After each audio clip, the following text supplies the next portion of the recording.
Leçon 4. Ces pensées ne signifient rien.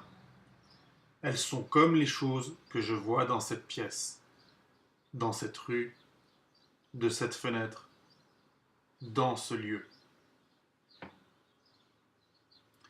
Contrairement aux exercices précédents, ceux-ci ne commencent pas par l'idée du jour.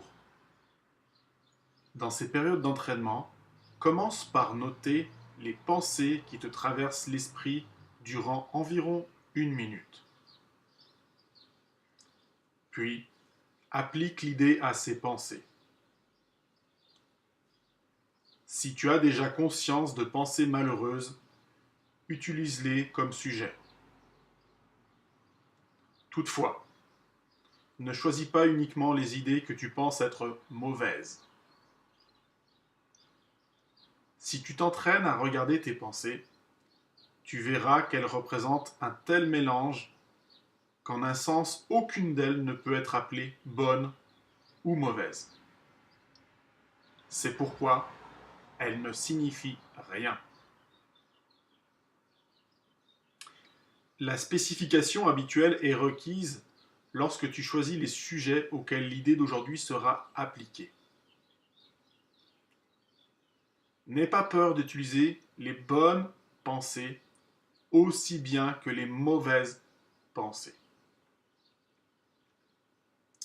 Aucune d'elles ne représente tes pensées réelles qui en sont recouvertes. Les bonnes ne sont que des ombres de ce qui se trouve derrière, et les ombres rendent la vue difficile. Les mauvaises bloquent la vue et font qu'il est impossible de voir. Tu ne veux ni les unes ni les autres. Ceci est un exercice très important qui sera répété de temps en temps sous des formes quelque peu différentes. L'idée, ici, est de t'entraîner dans tes premiers pas vers le but qui est de te séparer l'insignifiant du signifiant. C'est une première tentative. Le but à plus long terme étant d'apprendre à voir l'insignifiant à l'extérieur de toi et le signifiant au-dedans.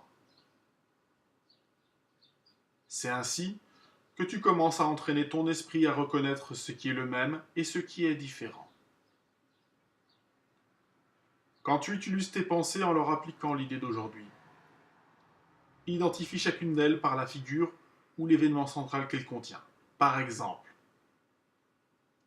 ces pensées à propos de ne signifient rien. Elle est comme les choses que je vois dans cette pièce, dans cette rue, et ainsi de suite. Tu peux utiliser l'idée pour une pensée en particulier que tu reconnais comme nuisible. Cette application est utile, mais elle ne remplace pas la procédure plus aléatoire à suivre pour les exercices. Toutefois, n'examine pas ton esprit pendant plus d'1 minute environ. Tu es encore trop inexpérimenté pour éviter une tendance à te préoccuper inutilement. De plus, comme ces exercices sont les premiers de ce genre, il se peut que tu trouves particulièrement difficile de suspendre ton jugement par rapport aux pensées. Ne répète pas ces exercices plus de 3 ou 4 fois dans la journée. Nous y reviendrons plus tard.